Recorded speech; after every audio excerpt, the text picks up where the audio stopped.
Conversation right here in the studio. I have two distinguished guests, and they are starting very close to me. I have Liberty Oseni. He is from the Clean Foundation. That is an organization that is designed to give education about law enforcement. Welcome. Thank you for having me. And of course, we have Mike Ejiofor, who is a former director for the DSS, and he is a security expert. Thank you. Thanks for joining us. Thanks for having me.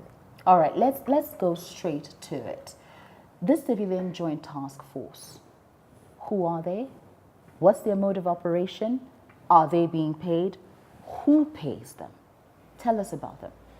Well, the Civilian Joint Task Force was created at the height of the insurgency in the Northeast, especially in Borno State, by the state governor, Kashim Shettima. He was the person who created the Joint Task Force to complement or support the regular military forces because of the challenges they were having as a result of the terrain, language, and it's believed too that they use means to find out what was going on then. And I think the state government pays them, and their number has increased since the creation. Like you said, they are paid by the state government. Till date.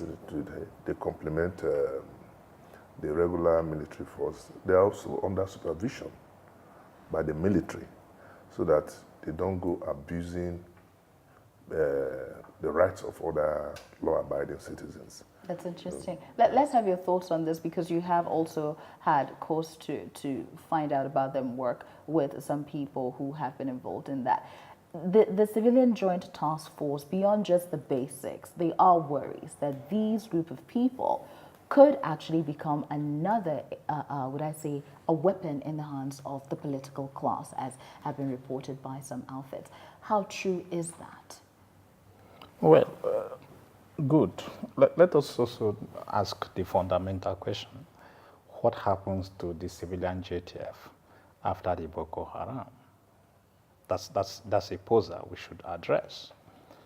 If today there is no more Boko Haram in Northeast, what happened to civilian JTF?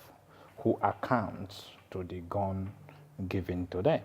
A young guy that has AK-47, and at the end of the month, you pay him 10,000 or 5,000, and you've given him the training to operate, to dismantle a gun within 53 seconds. And he knows that with this gun, I can make quick money. What do you expect?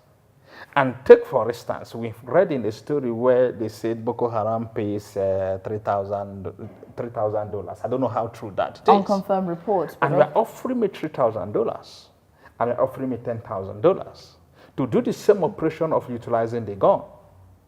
$3,000 and 10,000 naira to utilize the gun. So what are you saying? At the end of the day, and I am a politician, and I know that by the time I 1 million at them, I can get the most stubborn person to be my talk. So when we set problems, you know, I would want some of you guys or some of us who are media practitioners to go back and study the emergence of Boko Haram. This was the same thing we did. We allowed those who were ordinarily not supposed to have access to gun to have gun. At the end of the day, they split. But let me not digress. Go and study the emergence of militants in Niger Delta as far back as 2003. Go and study how they emerged. It's because people allowed those who are not supposed to have gun. So we might as well be breeding a second phase of Boko Absolutely. Haram through these vigilante groups. Do you agree with that? This could be another phase of Boko Haram. Don't also forget, I think we should look at the fundamental, the basics. Boko Haram was a political creation by the ruling class then. They even had appointment in government because they had this religious belief that Western education is forbidden. So they were accommodated for political reasons and used. At the end of the day, it became like the Frankenstein monster. He couldn't be controlled anymore. More so when they had a problem where their leader was killed extrajudicially. I think that was where we got it wrong, because the moment you begin to create extra governmental bodies to assist government when you have conventional and regular bodies, you're bound to create more problems. And that's what we're facing. And it might not end soon. Borno state government now has this issue because we're having this conversation, and for some people this is new for conventional media to now be looking into CJTF. But then maybe that's why Boko Haram never really was on anybody's radar until they became a problem. So what are the possible solutions? Would you suggest scrap civilian JTF? Would you suggest that? Question to both of you. Not now. Not now. Not so now. in as much as they are a problem, they are still They're necessary evil for now, until we get to the root cause and get a solution to the insurgency in the north, to continue to manage them. But it's going to be a problem thereafter. How are we even managing them right now? problem thereafter. How are we even managing them Well, right now? they're not supposed to be operating without the military. That is the rule. They're not supposed to operate independently. They are supposed to be operating in line with the military and under the control of the military. My answer to it is absolutely let the Boko, it is better to let the civilian JTF go. I would even prefer to let the military guys go back to barrack, release the mobile police at them, release mobile police at Boko Haram, let them try, let's see. After 3 months, let's do evaluation. So we should stop this pretense. Why are you so confident about I am so confident. I mobile go to police? Medjugorje. No, I am so confident. I'm taken aback. You go to the Maiduguri. I'm aware of that. No, excuse me. The JTF, the Boko Haram guys, aren't the military guys, are they? They are ragtag armies. Go and study most of the. I'm on air. I don't want to say some content, but the reality is, I do not subscribe that the civilian JTF should remain. The Nigerian state should put them out and do the right thing. Well, I agree with you to some extent, but where I disagree completely is that the Boko Haram fears the mobile police More than the military. more than the military. That's It's Let me say something before we close. When you have interaction with some military guys, they tell you, when we hit hard at them, we get a retrieval order. Right.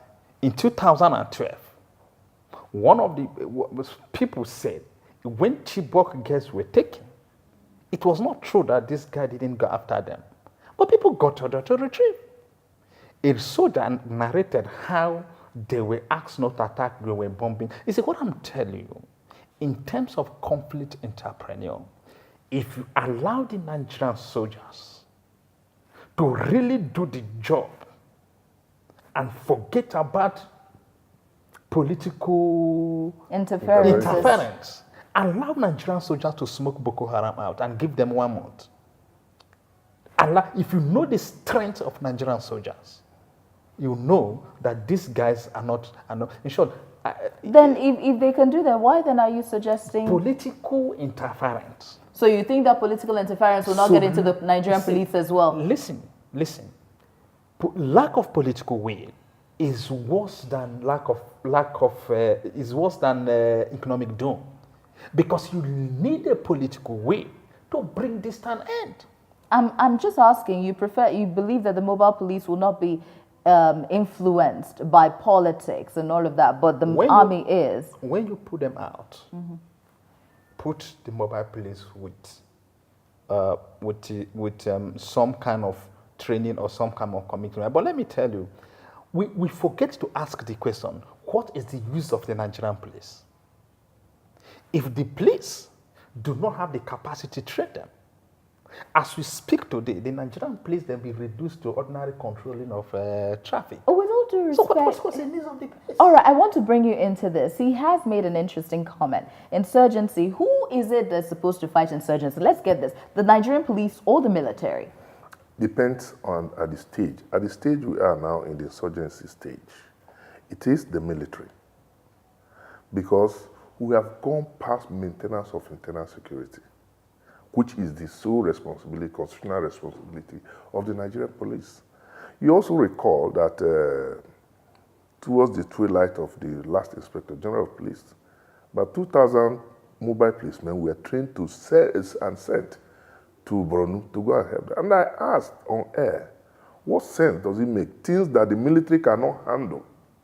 Then you are sending the policemen, you are just sending them on suicide mission. I remember saying so. So this is beyond the police. But the role of the police now should be when the military takes over a place, the Nigerian police should be on ground to consolidate. The Nigerian state needs to get serious. As we speak, if you go to Cuba, people enter train and helicopter escorts them. Now, have you asked yourself what happens if they decide to blow the track with dynamite and attack the plane, attack the train? People get tickets to enter train that's ordinarily supposed to be 700. People are getting the ticket as far back as much as 10,000, 15,000. Because the queue has become too much. You need to get tickets to move. So the train that was built for the poor has been taken over by the rich. So what's the problem? A lot of conversations to be had on this. A big thank you to you, Liberty Oseni, and of course to you, Sir Mike Ejo, for talking to us. In just having one conversation, we have actually opened the Pandora's box and released a whole lot of other questions that I believe you have an opinion on. So give us your thoughts on the comment section of this video. My name is Gloria Oji Emode, and you've been watching Root Cause.